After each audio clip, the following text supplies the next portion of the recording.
Coming off a bye week, can the Buffalo Bills bounce back against the Panthers? Welcome to Buffalo Against the World. This is Buffalo Against the World Sports Talk with Kulu and Cuzin Brad. Bills Mafia. It's our time. Act like you know, baby. Act like you know.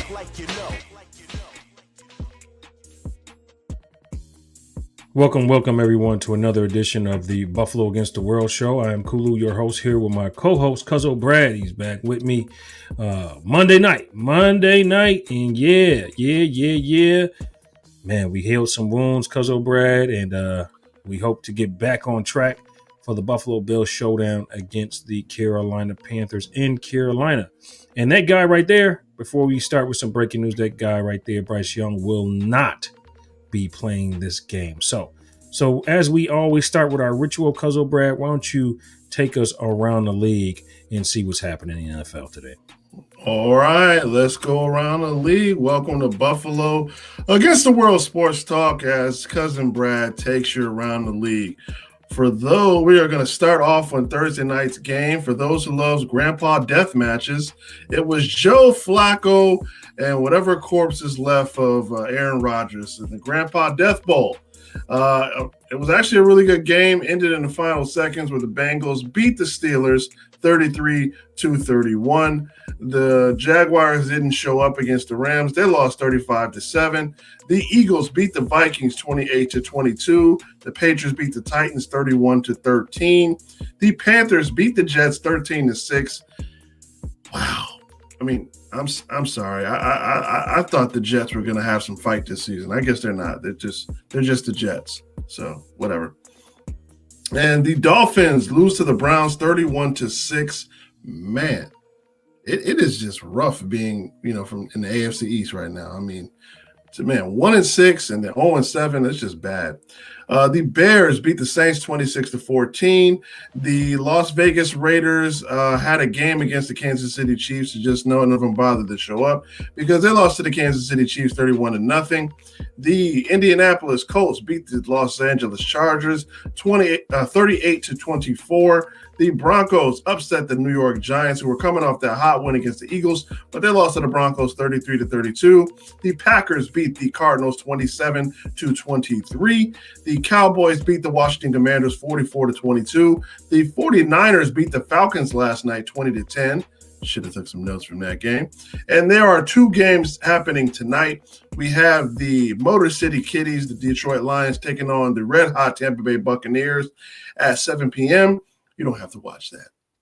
And then we have the Texans playing the Seahawks at 10 o'clock Eastern Standard Time. So two Monday night games tonight. And you were absolutely correct. Quarterback Bryce Young will be out for the game against the Buffalo Bills this week.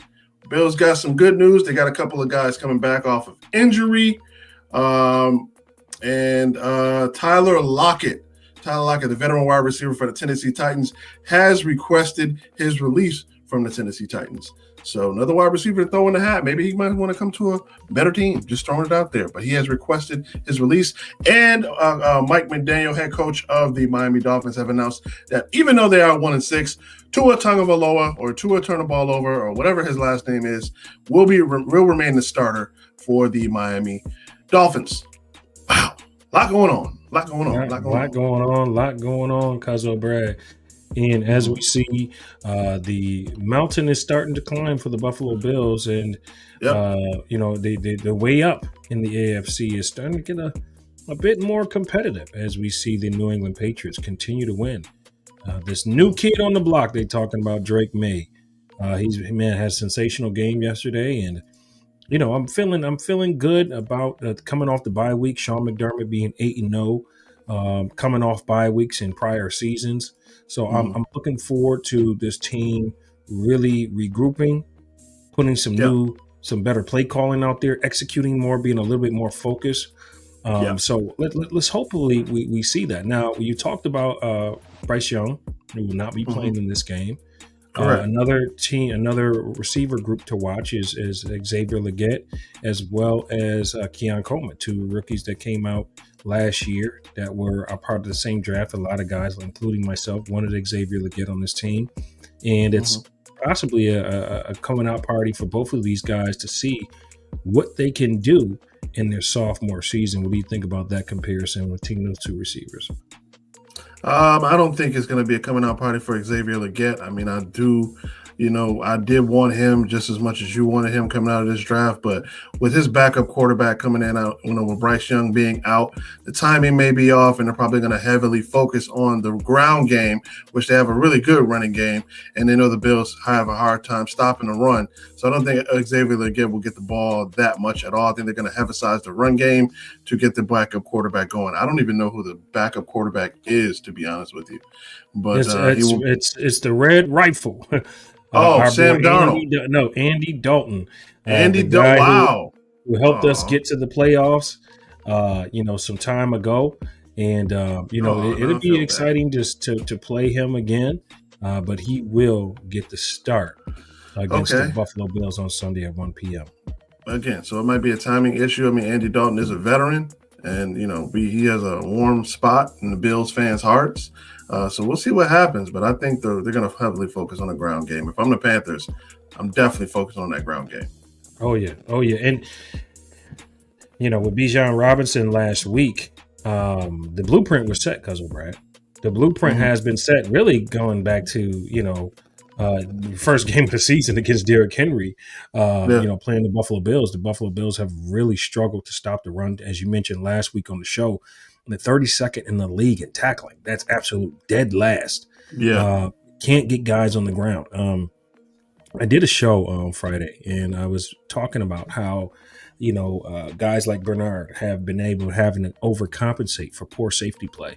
And we saw Taylor Rapp, just not tackling guys at all, like getting ran over all over the field. It's a lot going on. And that leads us to the question, Cuzin Brad, the Bills lacking physicality. How do they overcome this? This Buffalo Bill roster is really built to battle against the Chiefs. You have those guys, those two high safeties. You got speedy linebackers that can interrupt Patrick Mahomes, but then they struggle against everyone else, and they struggle with physicality, particularly. Now, this was something that we thought was going to be addressed with drafting TJ Sanders and Deion Walker. Deion Walker, who's having a really good season so far. But how did the Bills improve that physicality problem that we've been dealing with? Is it finding guys on the waiver wire? Is it free agents? Is it, using the bigger guys, the Dorian Williams, the Shaq Thompsons? What do you think that the Bills have to do? I don't think it's going to be anything with bringing anybody in. As far as the waiver wire, I don't think bringing anybody on a trade wire is going to help when it comes to physicality. You're going to have to work harder. You're going to have to work harder in practice. You're going to have to work harder in games. You're going to have to do some soul searching to see how bad you want it. Physicality is something you can't teach. Either you have it or you don't. So far, first couple of games, this team lacks physicality. They're more of a finesse team. We've seen it time and time again. When it comes to the gutter, gridiron, man on man, my guys versus your guys, we come up short. But when it comes to finesse and getting around and high flying plays and stuff like that, that's more their game. Their defense is not, I would say it's a weak point as far as the ground game, because they get set up with the pass. But with the MVP on your offense, the defense has definitely got to step it up. And you are absolutely right. Deion Walker having a great rookie season. He's definitely bought a second presence since Ed Oliver has been out, and even when Ed Oliver came back, he's bought that presence to the defensive tackle spot. But guys got to step it up on the back end. Taylor Rapp, Cole Bishop, you guys got to step up to the plate. You guys got to step up to the plate and see what you're all about. Because right now, you're looking very, very soft. Yeah. And I was saying on the show last week, a good offense makes up for a bad defense. Score more points. Dalton Kincaid has to be a focal point. James Cook is the second best player on this team. He has to be the focal point. And then that's just in the run game. If the offensive line is not blocking well, not having a good day, get him in space, get him the ball. He can catch the ball as well, and he can do it all. Utilize him.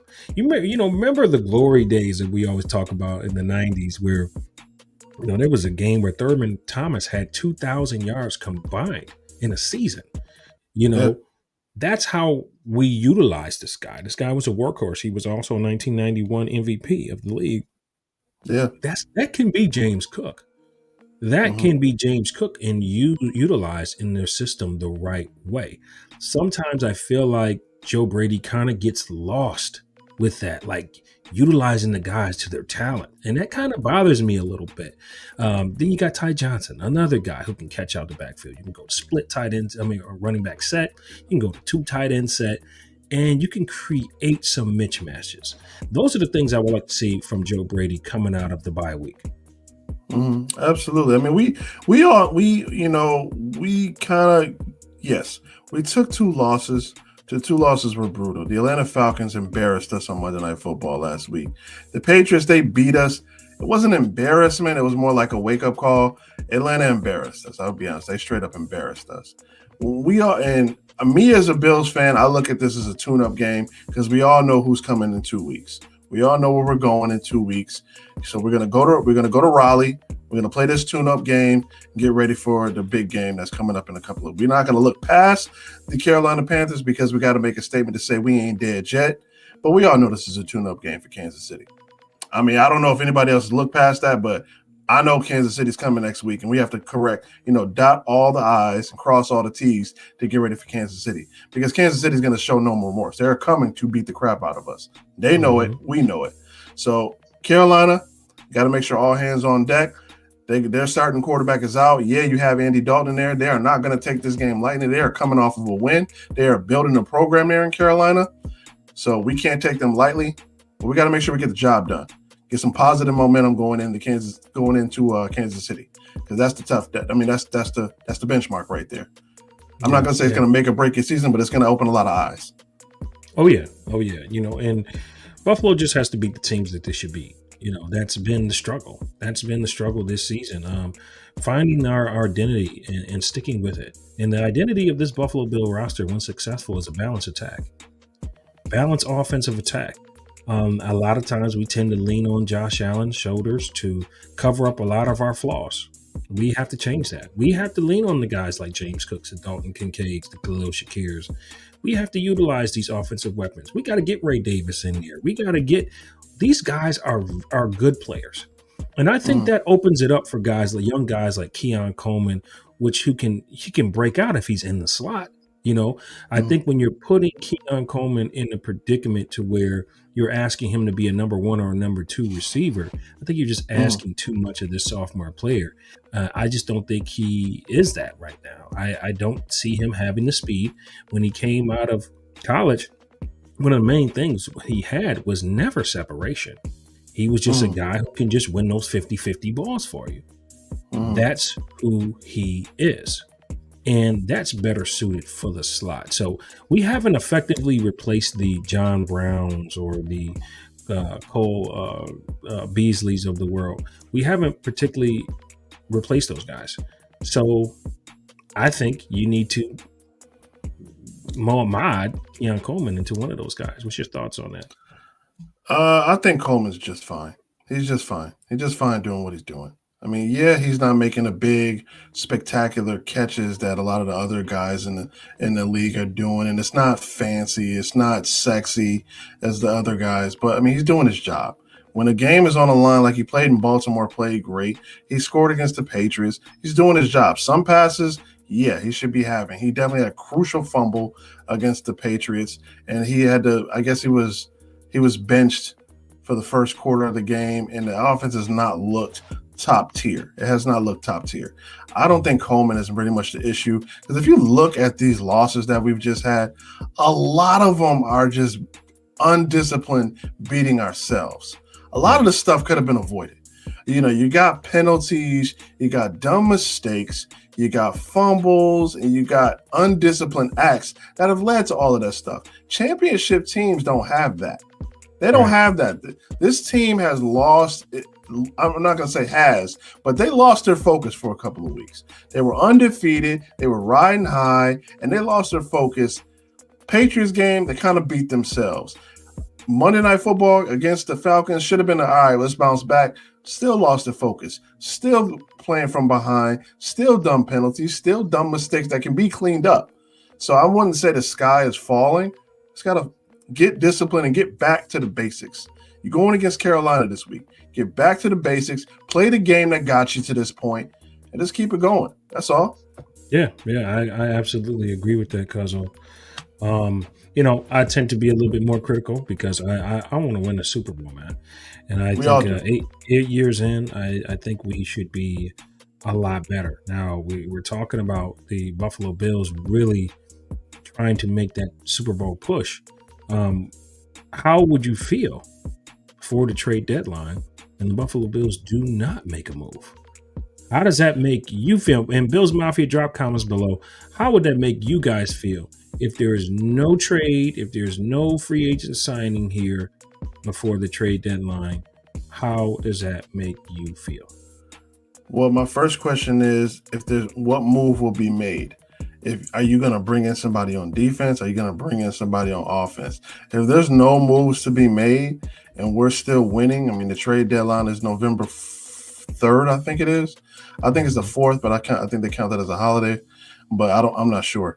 But I believe it's the 3rd. But I mean, if no move is made and we're still winning, it's really nothing to trade for. If you're going to bring a safety in, all right, cool. If you're going to bring in maybe a Chris Olave, maybe a receiver to bring in, that'd be fine. See how it works. Or you're going to bring some guy off the street like we did last year. I'm cool with Chris Olave coming in. I've loved him out of college. I wanted the Bills to draft him when he came out of Ohio State. Dude can catch the ball. Dude is speedy. Dude is physical. Problem with him is he can't protect himself when he gets the ball. So he gets the ball. He gets hit one good time. He's pretty much out. So I wouldn't mind bringing him in, for a trade. But it's like, who do you give up to get? Yeah, you talk about A.J. Brown. I've made my stance on A.J. Brown pretty clear, man. If it ain't working and you're a Super Bowl champion, if it ain't working over there and you just don't want to play, what's going to make you want to play in Buffalo? If you don't want to play in Philly where you're winning championships, what's going to be the deciding factor where you want to play here? This is my pick right here, and I've been saying it since last Friday show. Jalen Waddle, if the Bills can somehow fandangle him out of Miami's hand, I think that'll be the best move for the Buffalo Bills. He's 26 years old. He's still young. We know what he can do.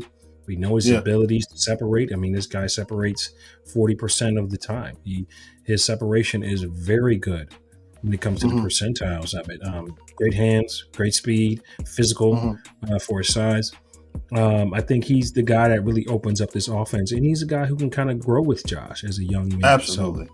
And against the cap, it's not going to hurt. Buffalo will pay him something like $790,000.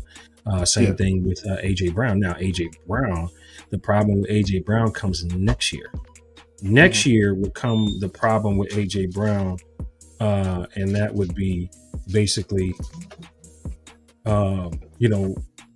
paying him in his whole salary next year. That's something that you don't want to have to do. Now, when it comes to Olave, his same situation is just pretty good, similar to Waddle when it comes to the contract. Problem is the concussions. The concussions, like you can't stay healthy. Like you're like Tua Tagovailoa. Like you get hit one time, your career could be over because he's had so many in his young career. So to me, that's too much of a concern for what you're going to pay for him. Right. I just think if you're going to make that move, you trade Jaden Waddle. I asked this on the Friday show. Nobody really can answer me, but I'll ask you. If you have to get a Jalen Waddle, what's the best package you put together to get him? If I have to get Jalen Waddle, I think will be a perfect fit for our offense. It's a spread offense similar to what the Dolphins do. A lot of motion, a lot of running, crossing routes and slant routes. A lot of stuff he's doing in Miami right now. I think that'd be the perfect pitch. If I were to trade something, if I'm just judging off of Miami, because let's be honest, they're 1-6. They ain't going nowhere. It has to be draft capital. So you get Jalen Waddle, maybe give up a second and a fourth. I think you got a deal. They got a lot of draft capital there in Miami. They're going to have a lot of guys that are going to come off that team. You can get Jalen Waddle for a second and a fourth. So I would definitely give them draft capital. If you can pull that off, I'd be grateful. I'm willing to part ways with a first round pick. No, I'm not doing that. Nope. No. Why? Go ahead. Why? Go ahead. We know historically since the Josh Allens and the James Cook, Brandon Bean has not hit on those really late first round picks. I mean, you're going to pick 26, 27, 28, one way or the other. Now, if you pick it 21st, 20, something like that, okay.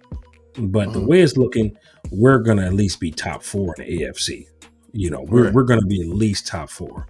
So you can assume that, right? So I would say part ways with that pick. There's not a wide receiver in the draft that's better than Jalen Waddle. Why not? If it was any other team out of the AFC East, if it was not the Jets, not the Patriots, not the Dolphins, I just cannot give the Dolphins a second pick in the first round because they're already going to have a good pick, and they're going to pick maybe top 5 this season. So they're already going to have a good pick, and to give them a second pick in the first round, to me, you're helping them build a franchise. Now, a second, again, it's going to be a late second, just like you said. It's going to be a late second round pick that they may possibly trade just to move up a couple of slots to get somebody. I think a second and a fourth is fair. I just cannot give them the ammunition to have a top 5 pick and then a late first round pick. I can't give them that ammunition. I can't do it. Yeah. Not with the Dolphins. I mean, I have no fear whatsoever with the Miami Dolphins and their ability to draft. Any other dudes. I mean, because let's be honest, they're going to fire their head coach. They should fire their GM. He's been there 14 years and they haven't really done anything. So they're probably going to fire their GM. So you loading them with draft capital, a new GM, a new head coach. You're letting them build the foundations to their franchise. And I just can't do that. I'm sorry. I'm too competitive for that. Yeah. All right, that'll lead us to our hater of the. If there's any haters in here right now that don't have nobody to hate on, feel free to hate on me. Keep the hate coming. Buffalo Against the World show. Turn me up some more so my haters can hear. All right, Cuzin Brad, I know you had some fire for a lot of the media that's been, the sky is falling for the Buffalo Bills, man. What's your thoughts? Yeah. My hater of the week, so who does this sound? Who does this sound like? We should get rid of Sean McDermott. We need to get rid of some guys on offense. We need to stop doing this. We need to switch it up our complete defense and what we're doing. That is you, non-believers of Bills Mafia. We still have this guy. We're wasting his career. We're wasting him in his prime golden year. Shut up. No. We only lost 2 games. We're 4-2. It's a long season. Have y'all forgotten? Remember we went on that losing streak and came back and made the playoffs? Or we were beating everybody last second of the game? Like, dude, it's not over. I get it. I understand a lot of Bills Mafia. Let's be honest. Let's be honest of what we're feeling right now. We're scared. We're scared that we've had some success over the last 8 seasons, and we're thinking that it's going to be purgatory for the next couple of seasons because we're not winning the Super Bowl. I want a Super Bowl just as bad as you do. I want to see that confetti. I want to take the work day off. I want to go to City Hall. I want to be in that parade. I don't want to remember the next day after that. But we got to relax. It's only 2 games and we lost 2 in a row. I get it. We were embarrassed at our home turf on Sunday Night Football. We were embarrassed in Atlanta on Monday Night Football. Relax. Let's relax. We only lost 2 games. We got Carolina with their backup quarterback who is special, who's in our heart. We love you. We love you, Andy Dalton. We love you. We only lost 2 games. Long season to go, plus playoffs. Relax. Yes, the Patriots beat us. It is not 2003 all over again. The Patriots beat us at home. We're going to play them again. We'll beat the crap out of them in Foxborough. Probably see them in the playoffs. We're good. We're good. We're good. I'm happy actually. I'm happy because it's a challenge for Buffalo Bills. We pretty much dominated easily. Took the crown from the Patriots years ago and have dominated the AFC East for a very, very long time now. So I like the competition. I think the competition is only going to make you better. I'm not against it. I mean, you can't expect teams to just stay trash forever. and the Patriots are that team that's on the rise right now that we're going to have to see, and we're going to have to really scheme and really beat them. We're going to have to really find out who are guys that Josh Allen really trusts. We're going to have to make some of these babies turn to men. Some of these boys going to have to turn men, man. Yeah. They're going to turn to men this season. So, although I could be very critical of things that I'm seeing, especially things that are repeat things, I think it's a good challenge for the Buffalo Bills, especially Josh Allen, to kind of retool himself, to reel himself back in. We look at those last 2 games. Josh Allen was not taking what the defense was giving him. And that's what he did so well in his MVP season, even so well early on in the season when he wasn't throwing any interceptions. This last game, I think he went back to that old Josh where I'm just going to start gunslinging. I'm just going to make a play. I'm going to make something, flipping the ball out of, recklessly, like doing things like that. That's what we need you to kind of get away from. We were talking about earlier in the season how Josh had matured. Yeah. And we was like, this guy is taking care of the football. He's getting rid of the ball. He's not holding on to it too long. With this past game against the Falcons, he wasn't recognizing the 5-man blitz, which they did 60% of that game. Oh my goodness. Yeah. And he's just not the details he wasn't locked in on.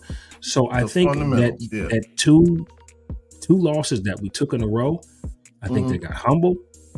I think they're going to refocus. They hear the things that the media is saying. You don't think Group hears that he needs to get more sacks? You don't think that this defense here that they can't tackle? You don't think that Josh Allen is hearing that he's playing hero ball again? You don't think Keon Coleman, he put out a tweet about, people saying he's not a number 1 or number 2 receiver and that he's slow and he can't get separation. These guys hear these things. So I'm glad that we got Buffalo against the world, our own backdoor haters that's actually going to get this team motivated, because they hear us more than they hear the outside media. So shout out to them. Shout out to you, Terrell Bernard. You like this on Instagram. Shout out to you. We know you watch the show. If you're watching right now, shout out to you. Anyway, Now get healthy, man. We hope to see you out there. For real. Get healthy, bro. But you hit the nail on the head. And I seen Deion Dawkins in an interview. He said, we're not panicking. It's a long season to go. Yeah, we needed the wake-up call. It's a lot of season left to play. And I like that. I like that calm, cool to me, like, we all right, we good. And I don't want Josh to overthink anymore, bro. Careless, but not too careful either. Just be you, bro. Just be you. And a lot of the stuff, again, is fundamentals that could be cleaned up. Like, this is not. I could see if we were the Jets and we're getting blown out every week. Like, I could see that. I could see, like, okay, yeah, it's definitely time to regroup. Y'all just lost your focus. Y'all lost your focus. Y'all were undefeated. Y'all were riding high. The Patriots were where we were 2 years ago. We were 2 years ago. We were hungry. We were starving. We were humble. We're like, we just happy to be here, but we hungry. They're there right now. They're hungry. They're humble. They want to take the AFC East back. Hey, man, you got to take the crown, and we're not going to give it to you. So they said, okay, we got to take it. They ate the food off our plate. You still got to take the crown off our head. It's still here. It's still here right now. So we just got to say, yeah, man, it's just still ours. We're good. This is still ours. We ain't giving it to you. You're going to have to take it. Yeah, that'll lead us to our next part on the Winner Sin segment. Let's go there. Let's go. It's us against the world. It's us against us. Buffalo against the world. It's us against us. All right, Cuzin Brad, is it a win or sin that the AFC East has a new kid on the block, Drake May? Now, we talked about the Patriots, and listen, I love competition. I think competition only going to make you better. You remember the Jim Kelly, the Dan Marino days, and the John Elways, and I love the competition. I hate the Patriots. But at the end of the day, they've been a respectable franchise. This is basically the son of Brady and Belichick all over again with Vrabel. And they're bringing the heir appearance into the new era of the New England Patriots. So I think it's an opportunity for the Buffalo Bills to solidify themselves once again in the AFC East. And now winning the AFC East is actually a crown. You know, it's not just like a given. Okay, yeah, you won the AFC East. Who's good in the AFC East? But now it's like a battle again. So I'm actually happy that the new kid is on the block. He's kind of a mimic of Josh Allen. I think he's doing a great job at taking care of the football, and I think he's going to serve as many times as Josh Allen hears his name being compared to him. That better serve as some motivation. So I think it's an absolute win for the Buffalo Bills that this new kid is on the block. What's your thought? I think it's definitely. I mean, it's a win. It's a win. I mean, I feel like where the Patriots are right now, they are finally getting rid of the Belichick Brady stench that was on them for so long. Like, you know what I mean? They finally washed the clothes, they washed the jersey, they got out of that era, and they're finally back on a new era. Like, yeah, Gerard Mayo, yeah, it was kind of a transition. They had Mac Jones. It didn't really kind of work. You know, Belichick was on his way out. They brought Gerard Mayo in. They finally got their own. They're bringing their identity back, and I respect that. I respect that, and it's good for competition. Drake May, you're having a good season. You know, you're having a good season. You're the diet Josh Allen, okay? You're diet Josh Allen. You're good. You're good. You're diet Josh Allen. You're good. You're good. Don't get into. I'm not taking nothing away from you. You are good, bro. You got a bright career. And the second year, you diet Josh Allen right now. Shout out to you. Keep doing your thing, bro. You got Stephon Diggs and Mac Hollins. They came from us. You're welcome. Okay? But yeah, Drake May, diet Josh Allen. Yeah. Yep. All right, that'll lead us to our top 5 segment. This is BA Dubs top 5 segment. Buffalo, get ready. Getting hot. You got him? Well, let's get him. All right, cuz we're going to do something a little bit different. We know Josh Allen is the number one. He's one of one. But let's name top 5 players of the heading into the middle of the season so far. Where are we at heading into midseason, the break of the midseason? Okay. How do you feel? What players are the top 5 players that are crucial to the success of this team? Let's start. I'm going to start with number 5. I believe that is Khalil Shakir as my number 5. I believe he's the best. Still to believe he's the best receiver on this roster. I've been saying it since Stephon Diggs was here. He's got burst. He's got heart. He's got motivation. He trains with E-mode, so you know what type of grit he has. I mean, you've seen it over the course of the years. I think one thing he can work on is his route running ability. I know he finds himself open a lot based on being in the slot a lot, but I think he's got to work. He's got to tweak that a little bit. But I still think he's our most dynamic receiver at this moment right now. Okay, and we're starting off from 5, right? Yeah. Okay, so number 4, I'm going to just go James Cook by default because, I mean, there are 2 guys that I think are having a better season right now, but James Cook, I will go with my number 4. I mean, he's still business as usual. When he gets the ball and when he's on, he's top 3 running back in the league. And, like, he can't turn it off. It's just when he's off, he's way off, and they get away from him. That's when I think the Bills lose their identity. You start feeding him more, dude is one of the best backs, almost impossible to bring down. So I will go James Cook as my number 4. Yeah. I'm going to go on the defensive side. I need Benford to be better. But he is very crucial. He's very crucial to the back end of that defense. We talked about how he's been overcompensating for poor safety play, and he's found himself in the wrong place many times throughout the season. We have to get him back on track. When he's a top 5 corner in the NFL, the Bills win more. So I think going forward, we need him to step his game up. And that may overall mean modding out of the cover 2 defense every once in a while. Once you get a quarterback that understands how to drop the ball in between the zones, you got to switch it up. You have to switch it up. You got to give the offense a different look or something to go on to change that up. So I think he is a great cover 2 corner. He's going to be battle tested. He got paid. We expect to see it. So he's a top 5 player I'm expecting to show me something too. I am so done with this cover 2 nickel defense. If we don't start switching it up to be able to stop against the run and start stacking the box, Again, when it's clearly a running play, we need to do this. Like, I get it. You guys are a nickel. You don't come out of the nickel. I understand. It ain't working. I'm so done with the nickel cover too. I get it. Like, I understand what it's built for, but you got to switch it up. These teams are taking advantage. They are catching on, and you can't tackle. I'm sorry. So you got to switch it up. But anyway, going back to our point, top 5. Number 2. I'm number 2, right? Mm-hmm. Okay. Dalton Kincaid, you are killing it right now. You are killing it right now. Keep it going. Keep it going. I know you were out last week. I understand. You're coming back this week. Keep it going, bro. They can't cover you. You are putting receivers you're putting defenders in blenders. Keep doing what you're doing because you're killing it right now. I'm talking Pro Bowl. That's where I'm at right now with you. Keep doing what you're doing, bro. Yeah. My number 1 is going to be the offensive line. I believe the offensive line is more crucial to me than the defensive line. Why? Because you score more points, you win. So yeah. At this point, how much better is the defense going to get, Cousin Brad? I mean, with the personnel that we have, how much better tackling are you going to get?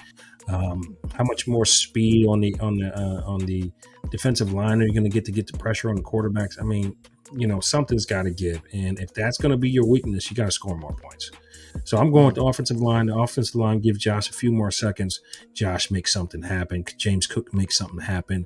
Khalil Shakir, all those guys that we just mentioned, they can do well if the offensive line is playing well. And the anchor, and that's Deion Dawkins. So if the anchor of that offensive line is playing well, Buffalo has a chance to win. So I'm ultimately go to whole offensive line, but Deion Dawkins if I had to choose one player. All right. Shout out to O-line, man. They got to do better. You got to step up to the plate. All right, that's dope. I agree, man. The offensive line is a key point of this offense. Keep Josh clean, good things happen. Get Josh dirty and rattle, bad things happen. And let's get him rolling out more. Let's get him on a run. Dude can make plays, bro. Let's not keep him in the pocket. That don't work. Like Josh Allen rolling out and on the run is a 99 overall. He causes chaos. We need more of that. Like, he is literally almost impossible to stop on the run.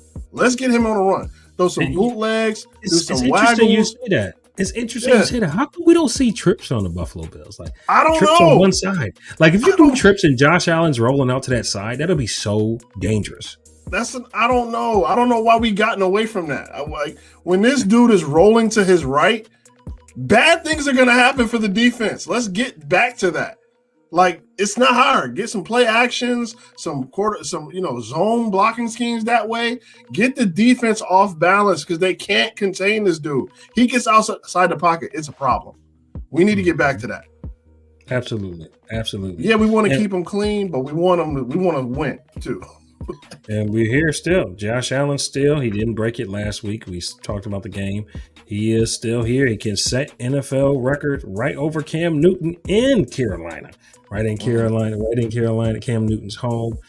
Josh Allen can break the rushing touchdown record if he dominates this game. We'd love to see that happen because we'd love to see it happen. 2 rushing touchdowns. That's all he needs to tie it. 3 rushing touchdowns. He has the record. I mean, hey, go for it. Why not? Shout out to Cam Newton, bro. Shout out to Cam Newton, man. You gotta love Cam Newton on this podcast and on ESPN. Shout out to him. Yeah, he's just awesome. Cam is doing his thing, man. Big shout out to him. All right, that'll take us to our Bills Mafia tribute. The party starts in 3, 2, 1.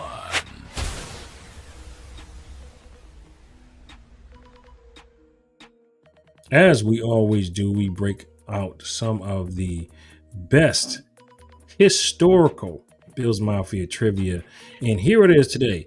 What Bills defensive lineman has the most sacks all time for defensive tackle? Do not say Bruce Smith. He didn't play defensive tackle. Yes, we're saying a defensive tackle. Drop comments below if you know this answer. What Bills D lineman has the most sacks all time, 48.5, for a defensive tackle?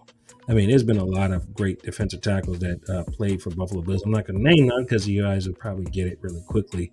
But, you know. Yeah, that's crazy. That's crazy. I just thought about this real quick. Like Bruce Smith has 200 sacks, and this dude has 48 and a half. Like, that's how crazy. great. That's how great Bruce Smith was. Like, I know he's the greatest Bill of all time, but just let them numbers sink in real quick. This dude has triple the numbers of this guy. Yo, like, Bruce that's how Smith, great. Bruce Smith, that's like basically almost like 20, averaging like 20 sacks a season. He played what, 19 seasons, 18 like, seasons? Dude was unstoppable. Like, man, like, dude. I'm so glad I got to see him play. That's what I wish Bruce Smith can come to Greg Rousseau to help him learn how to bend that corner. That's one thing I don't like about Gregory Rousseau is that he doesn't know how to bend the corner. He kind of just does this bull rush move, and he can't even get past the right tackle. And I'm like, bro, you gotta get a swim move. You gotta get a spin. You gotta get something. Did you learn anything from Von Miller? Like, bro. Okay. But see, you asking a lot, man. You asking a lot, bro. Like, look at we see all these juniors in the NFL. A lot of them, unless they're a lot of them don't play up to their father's caliber, man. I mean, we see a rare coincidence to where some dads play better, some sons play better than their dads, but you can't ask Bruce Smith to, hey, Russo, this is what I used to do. Like, he all old now. He got arthritis in his knees. He can't fire off. He probably can. He probably can fire off the ball. I'm wilding. But still, like, you asking Bruce Smith, like, to train Greg, like, come on, man. That don't mean he gonna do it. Give the man advice. Why not?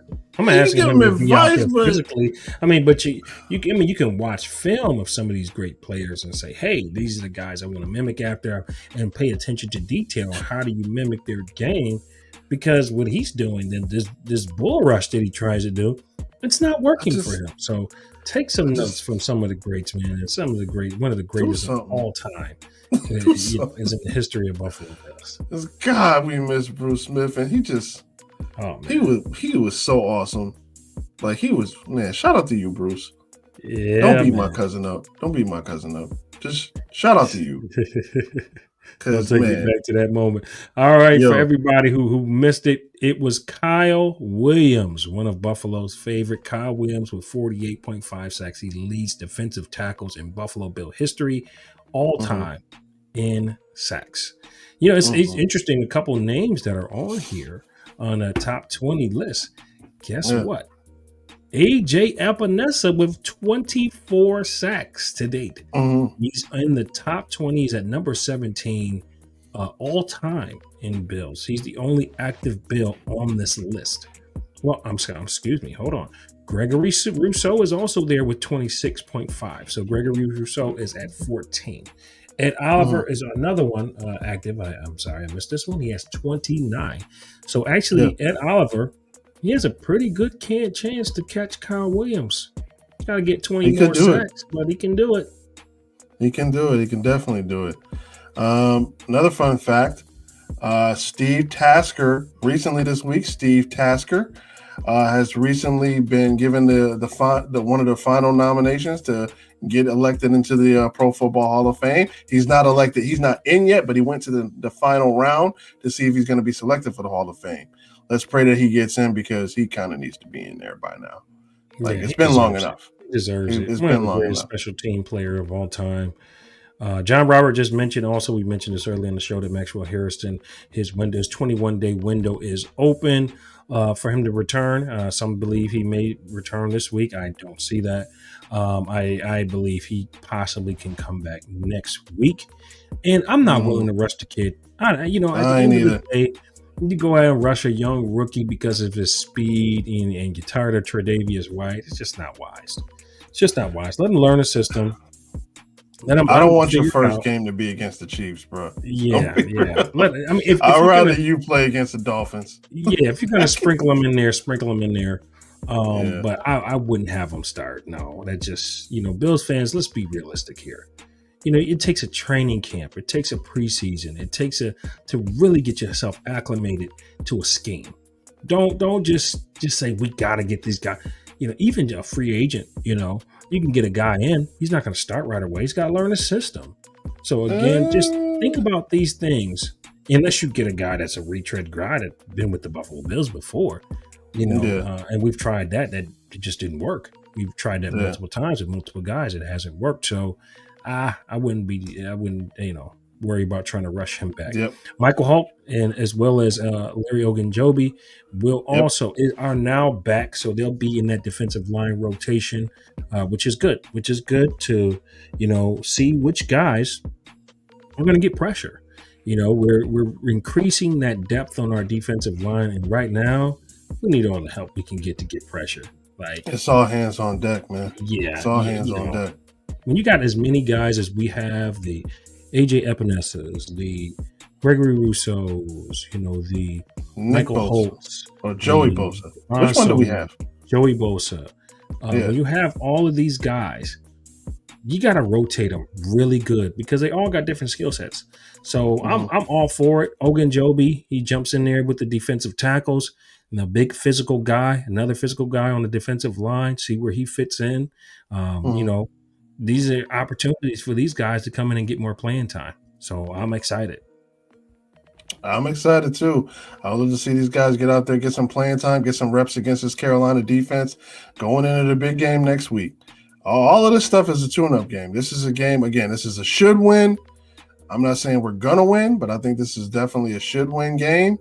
We'll see how our team matches up because we know who's coming to town next week, and it's going to be that's going to be the benchmark. It's going to be like, hey, is your season going to be good or is it going to be tragically bad? So this week, let's see what we got against Carolina. Let's go out there, play our hearts out. They have an extremely good running back, extremely good, decent offensive line. Xavier Legette is great. They got a hungry, nasty defense. So we'll see what Josh Allen can do against them. I will blitz more. I'm not looking past the team that's in front of us right now. I know the Chiefs have the week after next week. I'm not there yet. I'm not there.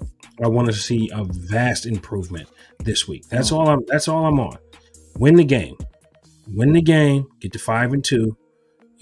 And then let's go. We'll worry about the Chiefs when we coming back home to Buffalo and deal with them as we always do. But a lot of controversy is starting to surround the Chiefs again with these calls again and them owning the refs and all of these different things that surrounding the Chiefs. We have to be on our A game.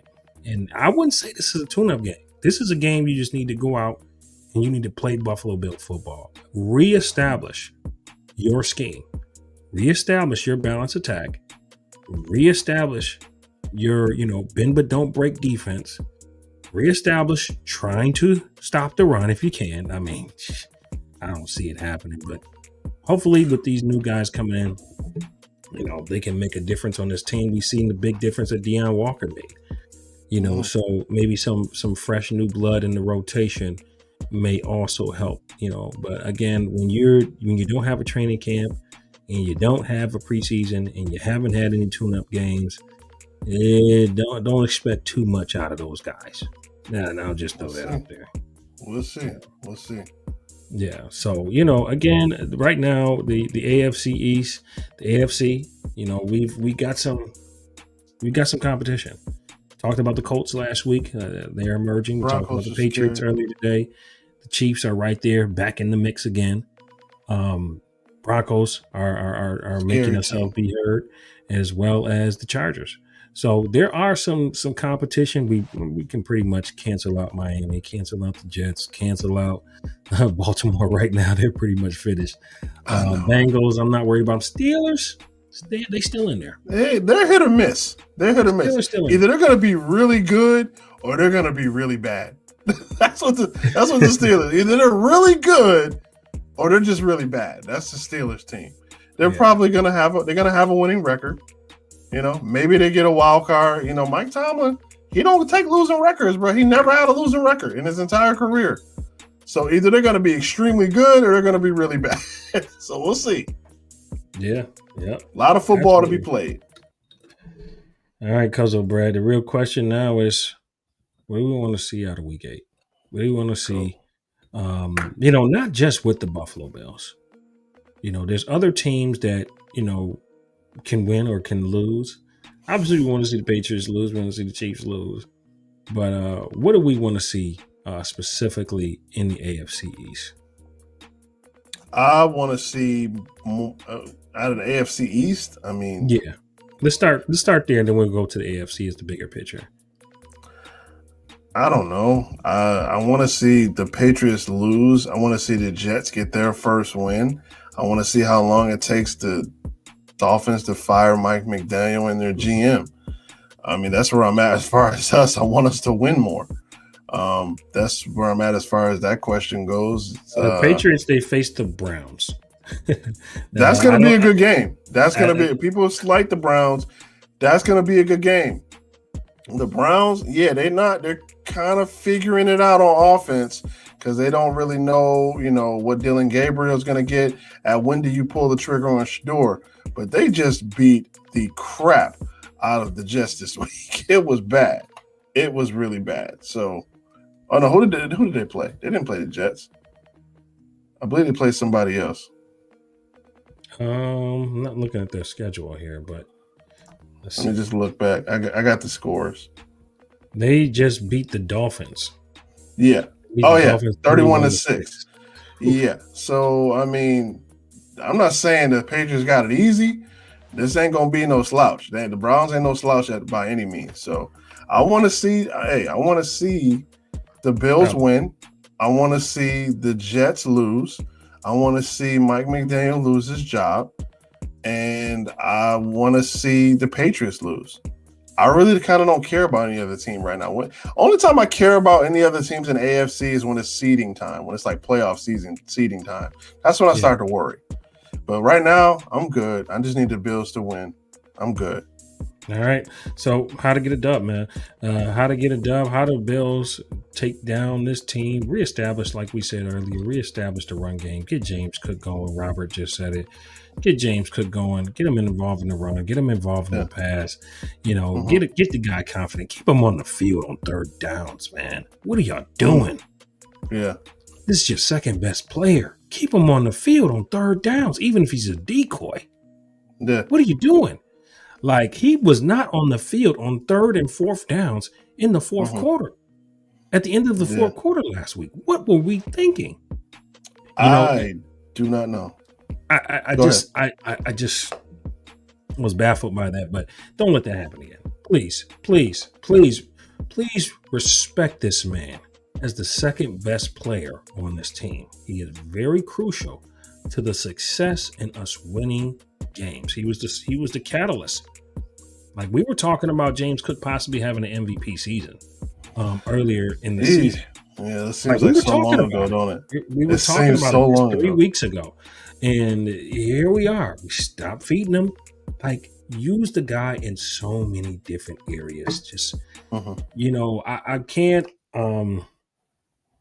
I can live with my best player getting hurt. I can live with my best player making a bad play. I can't live with not giving my best player an opportunity to help us win. So the Kincaids of the world, the Shakirs of the world, the Bernards of the world, the Benfords of the world, the Rousseaus of the world, the Josh Allens of the world, the James Cooks of the world, they need to come together. Just like the bickering Bills did. Argue it out. And that's what I said this on the show Friday. I said, I loved when the camera panned to James Cook when they took him out and they ran that reverse play to Elijah Moore. And he said, why y'all take me out? And I read his lips. He said, why did they take me out? And he put his head down. That's what we need. We need people to start talking and saying, hey, I know what I could have did out there. We need that. We need that to happen. When your best players speak up because they know what they can do when they're out there. All right. How to get a dub this week. Stop. Rico, Dowell, and Chuba Hubbard. That's the game plan. Stop them. Don't let them get going. Both of them can run the football. The Carolina Panthers like to run. Their offensive line is pretty decent. Stop Chuba Hubbard. Stop Rico Dowell. Those are the keys to victory. You stop them, it's going to force Andy Dalton to throw. I don't know how much he's got left in the tank. I'm cool with, Xavier Leggett. I think we can stop him. I think last week he had, I think, 11 catches.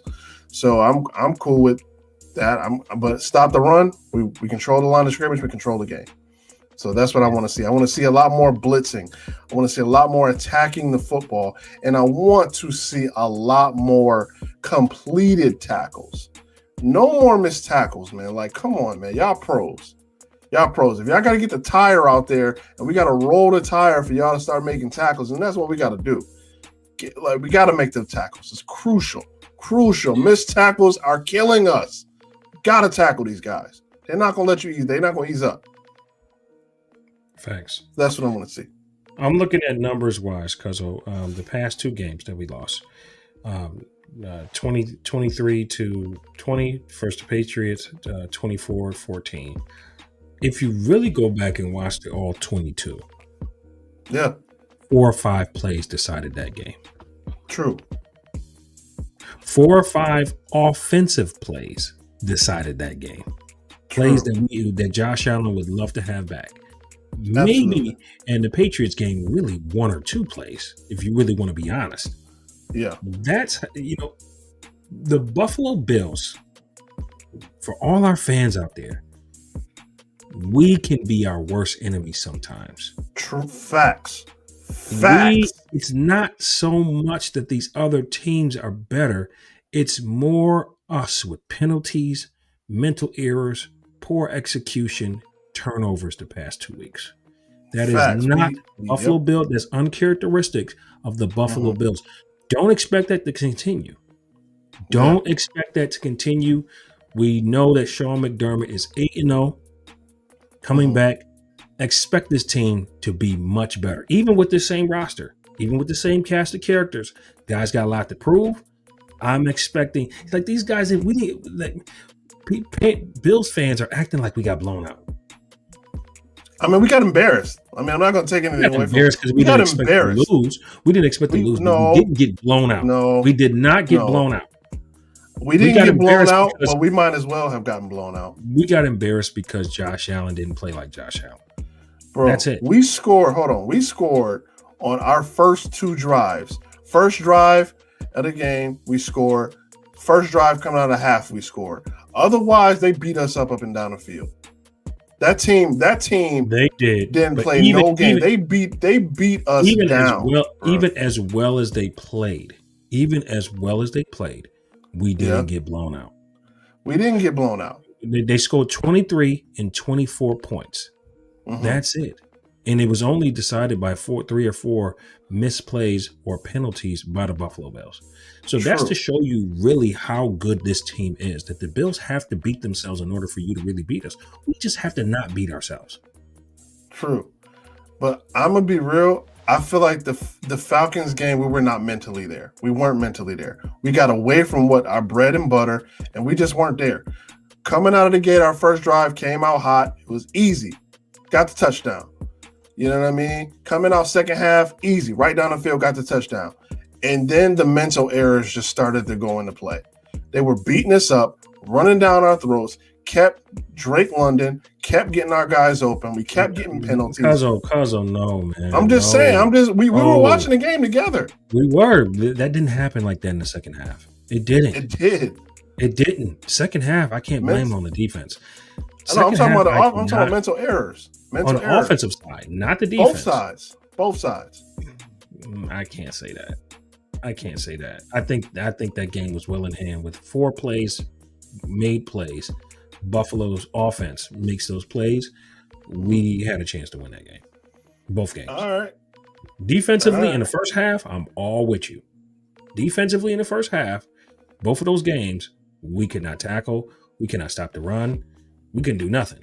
Second half, when they went modded out of that cover 2, thank goodness, because they say that Sean McDermott took over the play calling, which a lot of fans are questioning. Is that something he needs to do permanently? I'm gonna say no, because they starts to struggle with the game management. So McDermott, please don't do that. Just tell Bobby Babbage what you need him to do. But I just think that the defensive struggles were more first half for us, and it was just after a while, offense just couldn't catch up. Mm-hmm. And I think our offense did. I mean, I think our defense. Yeah, you're right. Our defense did play relatively well in the second half as far as getting them off the field. But again, our offense, they were beating ourselves. Like it's certain things that we called out. We're like, yo, all right, cool, we got it. It's 4th and 1. Let's go. Tush push. We got it. Here we go. First down. Why are we running a reverse? What are we doing here? Like, there's a lot of stuff we got to get. Like, bro, what are you doing? Just get back to basics. Tush push. Josh Allen is 6'5". He'll get over the line. He'll get 1 yard. We're good. Like, What are we doing here? The forward Favre pass. Like, bro, I get it. It looks sweet on the highlights. You ain't got to do that. You ain't got to do that. You can just throw it to him. Got it. First down. And that type of stuff is what I'm talking about. That mental frustration. That stuff, you lost your focus, and you got to get that back. That stuff that can be cleaned up. That stuff that's uncharacteristics, those mental errors. That stuff that can be corrected with coaching. So that's where Sean McDermott, Joe Brady, and Bobby Babbitt, who I completely lost faith in at this point. That's where they got to clean it up. Yeah, and I was, Bills fans, I was right with you. I was right with you, ready to fire everybody.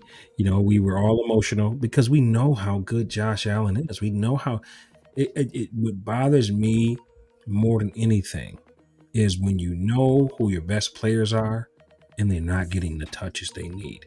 That's like not giving Michael Jordan the ball. That's like not giving Scottie Pippen the ball. That's telling Dennis Rodman don't rebound. Like, you can't do that. You cannot do that. You need to know who your star players are. You need to know who your playmakers are, and you need to figure out ways to get them the ball. Like, don't force the ball to Keon Coleman. And it's funny. Please. It's funny you bring up Michael Jordan, because I remember when I was watching the Saints game, I saw that look. It's a certain look that athletes get when it's like, okay, I have to take over. And Josh Allen had that look, and I just want that look on him every second of the game. Every second that he's in, I want that look. It was like, I don't know if you remember. You remember we were playing the Saints? I do. And they showed him on the bench. He just had that Jordan look like, okay, all right, I got to take over. And I want that. Like, I believe he has that killer instinct that Michael Jordan had. It's like they just got to pull it out of him, because he had that. Yeah. That killer instinct in that Saints game. He was like, okay, now y'all pissed me off. Now I'm going to score. And it worked. And it worked. We came out with the win. But I want that look back in his eyes, because he didn't have that against the Falcons. He didn't have that. I want that too. But I want, when he starts doing that, I want other players to get motivated to do the same, to match his energy. I agree. Match his energy. Match that guy. Match your best player's energy. You should tell yourself, when this guy's playing like that, I don't deserve to be on the field with him unless I step my game up. Like, that's the mentality you need to have. Exactly. And with Josh Allen, when he's on one, you know who else had that look? Stephon Diggs. When he played against us, he had that same look. And Josh Allen needs to get that. He needs to. I know he's not really a big fire up your guys, but bro, he gotta fire up the guys. You gotta let them know. Look, man, do not blink. It's not over. We got a lot of game to go, and I want that look. I want that Kobe biting the jersey. Oh crap! I want the Jordan hand on the knees, grabbing the shorts. Like, oh crap! like that's what I want to see, because it's there. It's there. I've seen it, and I want it again. Yeah, and it's coming, man. All right, man, that'll do it for us here at Buffalo Against the World Sports Talk with Kulu and Cuzin Brad. We're here every Monday, but we're also here on other days. So look out for us, man. We're going to be popping our heads in here and there. Me and Cuzin Brad had our meeting the other day, and he's going to be popping his head here and there. I'm going to be popping my head out here and there to see us more, because a lot is happening with this roster. A lot is happening with this team that we need to report on. So you look forward to seeing us a lot more. Man, we got a big game coming up. Get back on track, get the dub, come back to Buffalo, get focused, get locked in for another showdown, man. Absolutely. A lot of Bills fans going to be in the area. Shout out to Our nephews this week, they played a hard-fought game. Your nephew, my cousin, my nephew, your cousin. Jaden Smith and Joshua Kulu. Joshua Kulu plays for the Carolina Thunderbirds. My nephew Jaden Smith plays for the Buffalo Wolverines, and they had a hard-fought game where both of our family pretty much led the team. They were leading the team out there. The Wolverines ended up losing to the Thunderbirds, though 13-6, but it was a hard-fought matchup. So shout out to them, man. They played their hearts out. Got to give a shout out to them. My nephews, man. Love y'all, man. Nephews, cousins, and still my nephews, my youngsters coming up in the nation and the family, the Smith family. So shout out to everybody out there that have been watching us and been supporting us. Please like, share, subscribe to the channel. This is Kulu, Cuzin Brad. This is Buffalo Against the World. We're signing off. This is Buffalo Against the World Sports Talk with Kulu and Cuzin Brad. Bills Mafia. It's our time. Act like you know, baby. Act like you know. Against the world.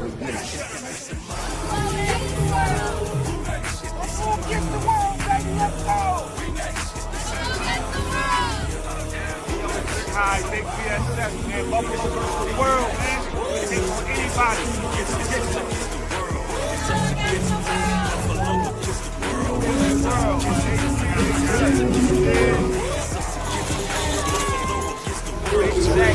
Buffalo against the world, man. Buffalo against the world. I know what's going on, man. We out here. We outside, man. We outside. Buffalo against the world. The mafia, the fan base that adopt you. On Sundays, we are not cool. Any other days, we're Robert. We haven't said we're Hamlin. We spoke to God and said thanks, though. Having cool years real dope, but I really